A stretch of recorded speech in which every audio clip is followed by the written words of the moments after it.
اعوذ باللہ من الشیطان الرجیم، بسم اللہ الرحمن الرحیم۔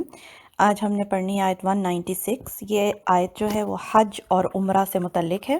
اس کو پوائنٹ وائز جو ہے کہیں پر لکھ لیں تاکہ یہ جو بھی باتیں ہیں وہ ہمیں اچھے سے یاد ہو جائیں۔ تو اللہ تعالیٰ یہ کہہ رہے ہیں وَأَتِمُّ الْحَجَّ وَالْعُمْرَةَ لِلَّهِ، اور پورا کرو حج اور عمرہ کو اللہ کے لیے۔ پورا کرو سے دو مطلب نکلتے ہیں۔ ایک تو یہ کہ جو انسان نیت کر لیا، ارادہ کر لیا کہ مجھے حج اور عمرے پر جانا ہے، سامان تیار ہو رہا ہے اور سفر کی تیاری ہو رہی ہے، تو پھر بیچ میں سے اس کو چھوڑ مت دو، اس کو پورا کرو کام کو۔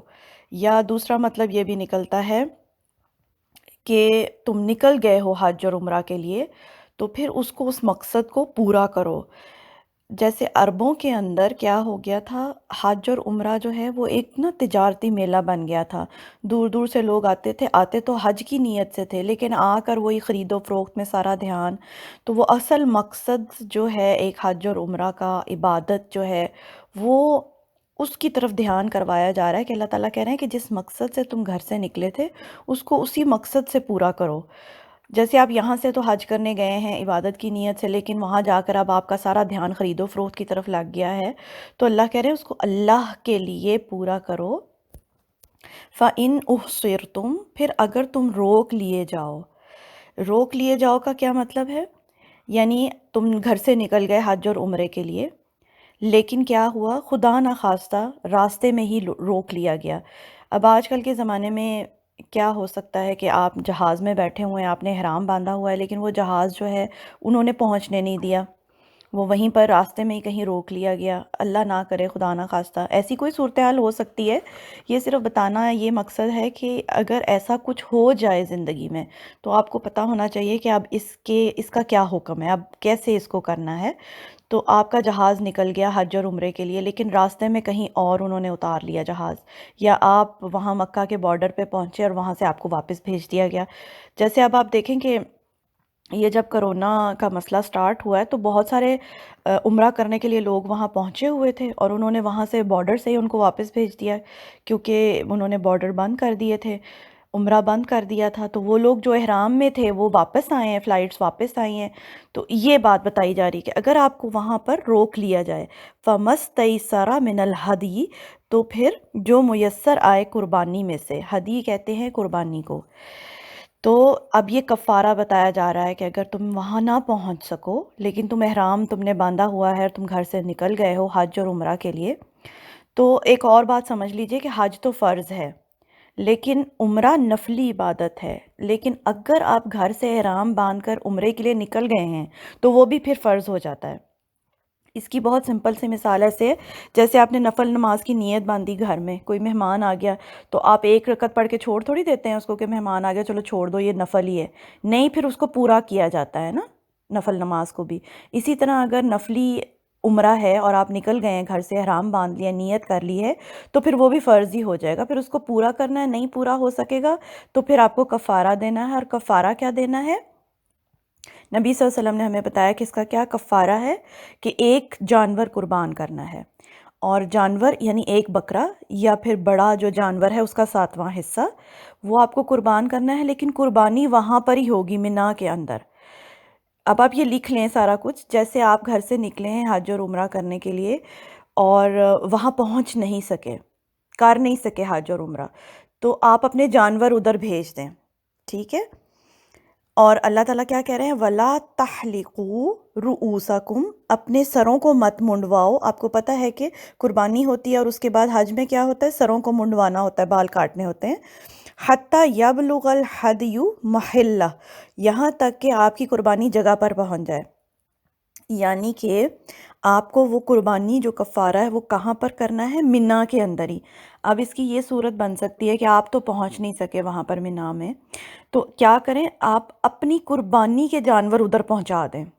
اگر وہ بھی نہیں پہنچا سکتے تو کیا کریں، اب آج کل جیسے کمپنیز بنی ہوئی ہیں، سعودی کمپنیز ہیں جو قربانی کرتی ہیں نا وہاں منا میں، تو آپ فون کر کے اس کمپنی میں بکنگ کروا دیں کہ بھئی میری قربانی جو ہے وہاں پر ہو جائے۔ سمجھ آ رہی ہے آپ کو بات کی؟ یعنی آپ گھر سے نکلے ہیں حج اور عمرہ کرنے کے لیے، آپ کو راستے میں روک لیا گیا، آپ وہاں پہنچ نہیں سکے، تو اب آپ کو کیا کرنا ہے، اپنے سر نہیں منڈوانے جب تک کہ قربانی جگہ پر نہ پہنچ جائے۔ قربانی کیا ہے، ایک بکرا یا ساتواں حصہ بڑے جانور کا، اور وہ قربان ہوگا وہیں پر منا کے اندر۔ آپ نہیں جا سکے مگر آپ کا جانور وہاں پر ہی قربان ہوگا۔ جب وہ قربانی کی اطلاع آپ کو مل جائے گی، پھر آپ اپنے سر منڈوائیں گے اور پھر آپ واپس آئیں گے اپنے گھر میں۔ یہ ایسے نہیں ہوگا کہ آپ وہاں پر پہنچے نہیں تو آپ پاکستان میں کہہ دیں کہ بھی میری قربانی کر دو، ٹھیک ہے؟ یہ شرعی مسئلہ ہے، یہ پتہ ہونا چاہیے۔ پاکستان میں پھر یا واپس اپنے گھر والی جگہ پہ نہیں قربانی ہوگی، قربانی وہیں ہوگی سعودیہ میں۔ آپ کسی کمپنی والوں کو فون کر کے اپنی قربانی وہاں کروائیں، پھر اپنا سر منڈوائیں تو کفارہ ادا ہوگا، پھر آپ اپنے گھر واپس آئیں گے اگر آپ وہاں نہیں جا سکیں گے۔ اس کی دلیل کیا ہے؟ جیسے نبی صلی اللہ علیہ وسلم صلح حدیبیہ کے وقت مکہ پہنچے، ان کو وہاں انٹر نہیں ہونے دیا تھا نا، 1400 صحابہ ساتھ تھے، سب نے احرام پہنا ہوا تھا، قربانی کے جانور ساتھ لے کر گئے تھے، لیکن ان کو عمرہ نہیں کرنے دیا تھا، اور وہاں پر ایک صلح نامہ جو ہے طے ہوا تھا، اور پھر وہاں سے مسلمان واپس آ گئے تھے۔ تو وہاں پر نبی صلی اللہ علیہ وسلم نے سر منڈوائے، قربانی کے جانور جگہ پر بھیجے، کفارہ ادا کیا، اب واپس آئے، اور پھر اگلے سال عمرۃ القضاء کے لیے دوبارہ گئے۔ ٹھیک ہو گیا؟ تو اس ساری صورتحال سے ہمیں یہ چیز پتہ چلی کہ ہمیں کیا کیا کرنا ہے۔ اگر ہم وہاں نہیں پہنچ سکے، وہاں سے روک لیے گئے، تو ہمیں اپنے قربانی کے جانور وہاں پہنچا دینے ہیں، سر منڈوا لینے ہیں، کفارہ ادا کر کے واپس آنا ہے، اور پھر جب پاسبل ہو اس نیت کو پورا کرنا ہے، پھر دوبارہ جا کے قضا جو ہے وہ پوری کرنی ہے، جا کے وہاں عمرہ اور حج کر کے آنا ہے۔ ٹھیک ہو گیا؟ تو یہ ساری بات اس میں بتائی جا رہی ہے، تو تھوڑا ٹائم اوپر ہو گیا، انشاءاللہ پھر اس کو بعد میں کنٹینیو کریں گے۔ سبحانک اللہم و بحمدک، اشہد ان لا الہ الا انت، استغفرک و اتوب الیک۔ اعوذ باللہ من الشیطان الرجیم، بسم اللہ الرحمن الرحیم۔ 196 نمبر آیت ہم پڑھ رہے تھے، اس میں حج اور عمرے کے احکامات ہیں، اور ہمارے دین میں اتنی خوبصورتی ہے، اللہ سبحانہ و تعالیٰ کی اتنا بڑا احسان ہے نا، کہ اللہ تعالیٰ نے ہر طرح کے حالات کے بارے میں احکامات دیے ہیں۔ یعنی انسان کو کوئی بھی مسئلہ پیش آ سکتا ہے تو اس مسئلے میں کیا کرنا ہے، ہر چیز کو واضح طور پہ بیان کر دیا گیا ہے۔ اب اس میں یہ دیکھیں، فَمَنْ كَانَ مِنْكُمْ مَرِيضًا، تو جو کوئی ہو تم میں سے بیمار، پیچھے ہوا نا کہ جب تک آپ کی قربانی قربان گاہ نہ پہنچ جائے تب تک اپنے سروں کو نہ منڈواؤ، لیکن اگر آپ بیمار ہو، او بِهِ اَذًى مِّن رَأْسِهِ، یا آپ کے سر میں کوئی تکلیف ہے، کہ آپ کے سر میں کوئی پرابلم ہے، آپ سر منڈوا ہی نہیں سکتے ہیں۔ ایسے بھی تو ہو سکتا ہے نا کہ سر میں کوئی ایسا مسئلہ ہے کہ آپ بال نہیں اتروا سکتے، تو پھر کیا کرو، فَفِدْيَةٌ مِّن صِيَامٍ، تو فدیہ دے دو روزوں میں سے، یعنی روزے رکھ لو، او صدقاتن، یا صدقہ دے دو، او نسک، یا پھر قربانی کرو اللہ تعالیٰ کے لیے۔ اب کیا ہے کہ آپ نے کیا کرنا ہے، اس کو اب ہم ذرا سنت سے دیکھیں گے، کیونکہ یہاں پر ڈیٹیل نہیں بتائی ہوئی کہ کتنے روزے رکھنے ہیں، کتنا صدقہ کرنا ہے، کتنی قربانی کرنی ہے۔ تو نبی صلی اللہ علیہ وسلم نے فرمایا ہے کہ 3 روزے رکھ لیں، نصف سا گندم، یعنی نصف سا ہوتا ہے جیسے ایک پیمانہ ہوتا ہے، جیسے آپ کہہ لیں کہ کوئی برتن، سا گندم، اور قربانی کیا ہے، ایک بکرا آپ قربان کر دیں، وہ فدیہ ہو جائے گا۔ اگر آپ سر نہیں منڈوا سکتے یا آپ بیمار ہیں تو یہ فدیہ آپ دے دیں۔ اور فَإِذَا أَمِنْتُمْ، پھر جب تم امن میں آ جاؤ، یعنی کہ واپس آ گئے ہیں، تو پھر فَمَنْ تَمَتَّعَ بِالْعُمْرَةِ، تو پھر تم پورا کرو عمرہ، إِلَى الْحَجِّ، حج کے ساتھ، یعنی عمرہ اور حج ایک ہی سفر میں کر سکتے ہو۔ فَمَسْتَيْسَرَ مِنَ الْهَدْيِ، تو جو کوئی میسر آئے قربانی میں سے تو اس میں پھر قربانی کر لو۔ یعنی جب تمہیں وہ مسئلہ ختم ہو گیا کہ تم واپس بھیج دیے گئے یا تم نہیں کر سکے حج اور عمرہ، تو پھر جب امن میں آ جاؤ، یعنی کہ جب حالات ٹھیک ہو گئے ہیں، اب تم جا سکتے ہو، تو پھر تم جاؤ، اپنی نیت پوری کرو، اور اس میں کیا کرو، حج کے ساتھ عمرہ بھی ادا کرو۔ اس کو حج تمتع کہتے ہیں۔ حج تمتع 3 طرح کے حج ہوتے ہیں، ایک کو کہتے ہیں حج تمتع، جس میں جو کہ زیادہ تر پاکستان سے جانے والے لوگ کرتے ہیں، اس میں عمرہ اور حج ایک ہی سفر میں آپ کر سکتے ہیں۔ ایک ہوتا ہے افراد، حج کی ٹائپس ہیں۔ افراد وہ لوگ کرتے ہیں جو وہاں کے رہنے والے، مکہ یعنی سعودی عربیہ کے رہنے والے مقامی لوگ کرتے ہیں۔ ان کو ضروری نہیں ہے کہ وہ قربانی کا جانور وہاں پر مینا میں کریں، لیکن جو پاکستان سے جاتے ہیں وہ حج اور عمرہ ایک ہی سفر میں کریں اور قربانی وہاں پر کریں، جو بھی میسر آ جائے ان کو۔ دیکھیں یہ جو احکامات ہیں، اب ہر انسان کو بہت اچھے، ہر مسلمان پر فرض ہے، لازم ہے کہ ان کو یہ احکامات پتہ ہوں۔ اور میں ایک چیز ضرور یہاں پر کہنا چاہوں گی کہ جو میری بہنیں اور انشاءاللہ تعالیٰ جو لوگ بھی حج کرنا چاہتے ہیں، نیت ہے انشاءاللہ تعالیٰ سب کی ہی ہے، تو جب اللہ تعالیٰ آپ کو لے کر جائیں تو بہت اچھے طریقے کے ساتھ حج اور عمرہ کے احکامات پڑھ کر جائیں، اپنی دین کو مکمل طور پر سمجھیں، کیونکہ یہ ہمارے اوپر ایز اے مسلم ہماری ڈیوٹی ہے کہ ہمیں اپنے دین کے احکامات پتہ ہوں تاکہ ہم ان کو آگے والی جنریشنز میں منتقل کر سکیں۔ تو یہاں میں یہ بات بھی میں ضرور کہنا چاہوں گی کہ جب تک ہم خود نہیں پڑھیں گے، ہم اپنے بچوں کو صحیح دین کیسے سکھائیں گے؟ صحیح پہ میں اب بہت فوکس کرنا چاہ رہی ہوں کہ آج کل جو حالات ہیں نا، اتنے فرقے بن چکے ہوئے ہیں، اتنے مسلک بن چکے ہوئے ہیں کہ آپ یقین کریں، آپ کا بچہ اگر I T specialist, doctor, engineer نہیں بھی بنتا، لیکن اگر آپ نے اس کو صحیح دین نہیں پہنچایا، اس کو اپنے شرعی احکامات نہیں پتہ، یقین جانیں ہم سب پھر خسارے میں ہیں۔ جو حالات ہیں اس وقت دین سے متعلق، بہت دیندار بھی اگر کوئی ہو جاتا نا کہ بہت میں اللہ کے قریب ہو گیا، تو ہم اپنے بچوں کو قرآن حفظ کروا دیتے ہیں، ہم سمجھتے ہیں پھر یہ ہماری ذمہ داری ختم ہو گئی۔ تو یہ جو احکامات ہے، یہ پھر کون پڑھے گا اور کون بچوں کو صحیح سے بتائے گا؟ یقین کریں، میں کسی اسکالر کی سن رہی تھی بیان ان کا، مجھے اتنا اچھا لگا یہ پوائنٹ، انہوں نے کہا کہ جتنے مسلک اور فرقے اس وقت بن چکے ہوئے ہیں نا، جو نئی جنریشن ہے وہ اکتا جائیں گی دین سے۔ آنے والی جنریشنز جب دیکھیں گی کہ ایک مسجد میں جانے والا اس کو نکال رہا ہے، اس کو کہہ رہا ہے تم دوسری مسجد میں جاؤ، تم اس مسلک سے ہو، وہ کہہ رہا ہے تم اس مسلک سے ہو، تمہارا کیا فرقہ ہے؟ یعنی دین کی ریکگنیشن اب ہو گئی ہے کہ آپ کا کیا فرقہ ہے۔ تو یقین جانیں انہوں نے کہا کہ کچھ عرصے کے بعد ہماری آنے والی جو جنریشنز ہیں وہ سیکولر ہو جائیں گی، وہ اکتا ہی جائیں گی دین سے کہ یہ کیا دین ہے کہ آپ کا مسٹ ہی کوئی فرقہ ہونا چاہیے۔ قرآن اور سنت پہ صرف نہیں بیلیو کرنا، آپ کا مسٹ ہے کہ آپ کو اپنے نام کے ساتھ کوئی مسلک لگانا ہے، جوڑنا ہے، تو ہی آپ مسلمان ہیں۔ تو یقین جانیں قرآن اور سنت کی صحیح تعلیمات اور احکامات اپنے بچوں تک پہنچانا ہم سب کی اولین ذمہ داری ہے۔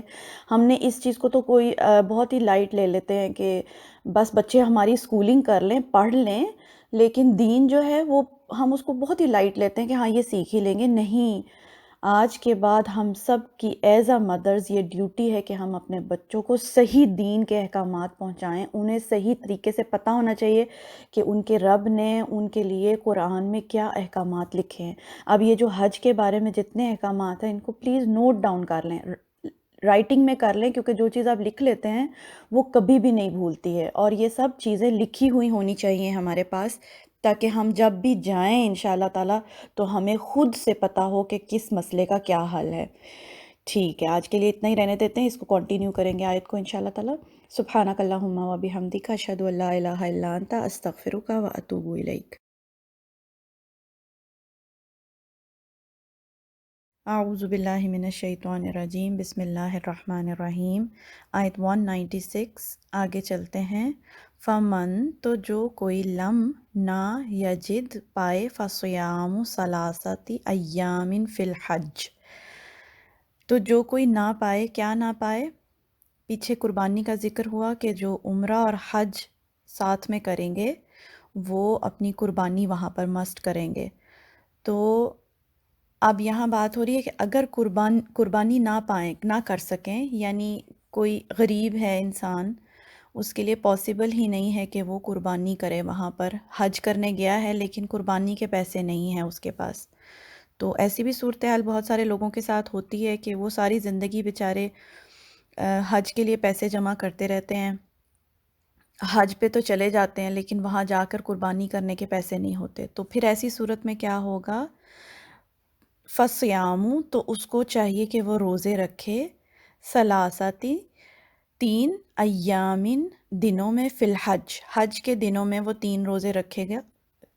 حج کے دن کون سے؟ 1 ذی الحج سے لے کے 9 ذی الحج تک یہ حج کے دن ہیں، ان میں وہ 3 روزے رکھ لے گا وہاں پر ہی۔ اور وسبعتن اور 7 اذا رجعتم جب تم لوٹو، 3 روزے وہاں رکھے گا اور اس کے بعد جب وہ واپس آ جائے گا اپنے گھر تو پھر 7 روزے رکھے گا۔ تل کا یہ عشراتن 10 کاملہ پورے، تو یہ 10 ہو جائیں گے۔ یعنی اگر کوئی شخص حج کرنے گیا ہے اور اس کے پاس قربانی کے پیسے نہیں ہیں، وہ قربانی نہیں کر سکا، اس کو 3 روزے وہاں پر حج کے دنوں میں رکھنے ہیں اور 7 روزے اس کو واپس آ کے اپنے گھر میں رکھنے ہیں، پورے کرنے ہیں 10 روزے۔ ذالکا یہ بات، یہ جو روزے رکھنے والی بات ہے، لمن لم یکن اہلہ حاضر المسجد الحرام، یہ ان لوگوں کے لیے ہے جن کے اہل و عیال مکے میں نہ رہتے ہوں، کیونکہ اگر مقامی لوگ حج کرتے ہیں انہوں نے قربانی کرنی ہی نہیں ہوتی۔ ٹھیک ہے، یہ وہ ٹائپ ہوتی ہے حج کی کہ جس میں قربانی نہیں ہوتی، وہ وہاں کے مقامی لوگ کرتے ہیں۔ جو دور سے جائے گا وہ حج اور عمرہ ایک ہی سفر میں کر سکتا ہے، ساتھ میں قربانی کرے گا، قربانی کے لیے پیسے نہیں ہیں تو وہ روزے رکھے گا۔ واتقوا اللہ، اور اللہ سے ڈرتے رہو، وَاعْلَمُوا اور جان رکھو، ان اللہ بے شک اللہ شدید العقاب سخت سزا دینے والا ہے، سخت پکڑنے والا ہے۔ تو یہ بات کیوں کہی گئی کہ اللہ سے ڈرتے رہو؟ کیونکہ یہ فرائض کی ادائیگی کی بات ہو رہی ہے، یہ نفل نہیں ہے۔ حج فرض عبادت ہے، ہر صاحب استطاعت پر فرض ہے اور اس میں تاخیر نہیں کرنی چاہیے۔ اگر آپ کے پاس اتنے پیسے ہیں تو آپ کے اوپر حج فرض ہے، اور فرائض کی ادائیگی کو مذاق نہیں بنانا چاہیے، یہ بہت سیریس معاملہ ہے اور اس میں سارے جو بھی احکامات ہیں وہ اچھے طریقے کے ساتھ پتہ ہونے چاہیے، اور اس میں اللہ سے ڈرتے رہنا چاہیے کہ انسان جو ہے اس کو مذاق نہ بنا لے۔ تو فرض کی ادائیگی میں اللہ سے ڈرتے رہو اور جان لو کہ اللہ سخت پکڑنے والا ہے۔ تو یہ اس آیت میں بتایا جا رہا تھا، تھوڑی لمبی تھی لیکن آئی ہوپ کہ ساری آیت سمجھ میں آ گئی ہوگی۔ ٹھیک ہے، سبحانک اللہم و بحمدک، اشہد ان لا الہ الا انت، استغفرک و اتوب الیک۔